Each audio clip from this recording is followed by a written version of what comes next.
Hey friends, it's your boy BigTCGFan coming back at you with another video.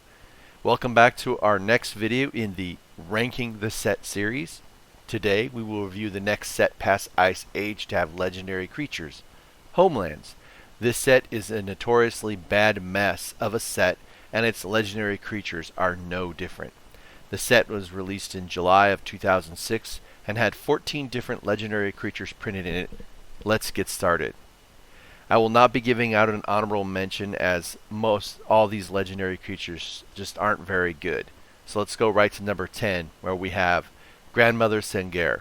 For 1 black and 4 colors, you get a 3/3 creature who you can pay 1 black and 1 colors to tap and give another creature -1/-1.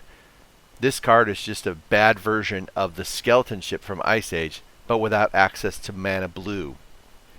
The only reason she makes this list is because just how bad the legendary creatures below her are. At number 9 we have Hazdur the Abbot. At 2 white and 3 colorless, you get a 2/5 creature that you can tap to pay X mana and prevent damage to other white creature and direct that damage to Hazdur. This card is just a minor damage shenanigans that isn't very good, but it is something you can work with, especially if you make Hazdur indestructible. Next we have Revica Wizard Savant at number 8. Costing 2 blue and 2 colorless mana, this 0/1 creature can be tapped to do 2 damage to any target, but it has the negative that it cannot untap during the next untap step if you use it. This is not very strong, but blue has a lot of ways to untap creatures, so it's something you can work with. Making number 7 is Autumn Willow. Costing 2 green and 4 colorless, Autumn Willow is a 4/4 creature who has Shroud, but you can pay 1 green to turn off Shroud for any person you want, so me or your opponent, whoever. She's not a very strong creature, but the Shroud makes her hard to deal with, and being able to turn it to hexproof is something at least. Luckily, her high cost is neutralized by her color that can ramp easily. The thin pickings continue at number 6 with Chandler. This is a 1 red, 4 colorless 3/3 who you can pay 3 red mana to tap and destroy an artifact creature.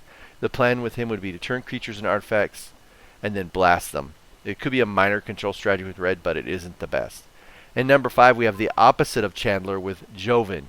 He's 2 red, 3 colorless 3/3 creature who you can pay 3 red mana to destroy target non-artifact creature. Nothing about him is strong, but at least you can turn non-artifact permanents that are not creatures into artifacts with a few other things, like to have some kind of mono red control deck. This guy might be fun for a really skilled player to mess with people, otherwise he isn't very good. Since red is pretty good at blasting creatures, I felt Joven was a better commander than Chandler, since he can deal with permanents that most red decks would struggle with, such as enchantments that you turn into artifacts. Probably one of the most well-known characters from Homelands comes in at number 4, is Sunshade. He's a 3 black, 3 colorless 5/5 with protection from white, overcost and underpowered, and there's not much else, but he's a good beater who has a good color to be a good beater, plus he has protection from one of the better removal colors. Starting at top 3 we have Aaron the Relentless, a 5/2 brute with haste who can regenerate with a low cost of 2 red and 3 colorless. Aaron is only on this high due to the bad cards below him, but at least with haste and regeneration there's a rush strategy that is direct and available to the player. Thankfully, the errata to this card makes Sora the Falconeer number 2. This card costs 2 white and 1 colorless and is a 2/2 creature. She gives all birds instead of falcons +1/+1, and you can pay 1 colorless and 1 white to give a bird banding. Banding allows creatures to block as a group, and that will allow you as the defender to place the damage how you want instead of how the attacker wants. Combat shenanigans. Really strong, but not really used much. There's also so many birds out there in white that she could be a really strong commander and a lot of fun because of the tribal. It makes this card beat out the other crappy legendary creatures here.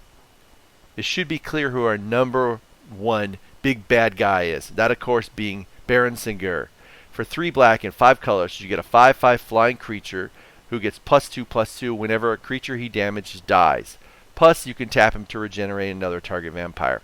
He costs a lot, but he can grow massive, especially with so many ways to play games with him. The tribal use of tapping him to regenerate a vampire probably won't be your way to win, but his massive growth rate, and there's something there, especially with all the amazing vampire cards available to him from the decades after his printing, and the massive ways to sacrifice creatures, kill creatures, make him do damage, prevent damage, just all so many things you can do with Sengair to make him huge and just turn him into a beat stick that annihilates your opponents. Easily he's the strongest command legendary creature in this set. As stated before though, Homelands is a bad set, and to be honest it was this set that pushed me to quit playing the game until 2010. All these cards aren't too expensive now, but with many of them on the reserve list they're moving quickly. So if you want to play one of them, I highly recommend you snatch one up while you can. This concludes my video. Please make sure you like, subscribe, comment down below. Peace out.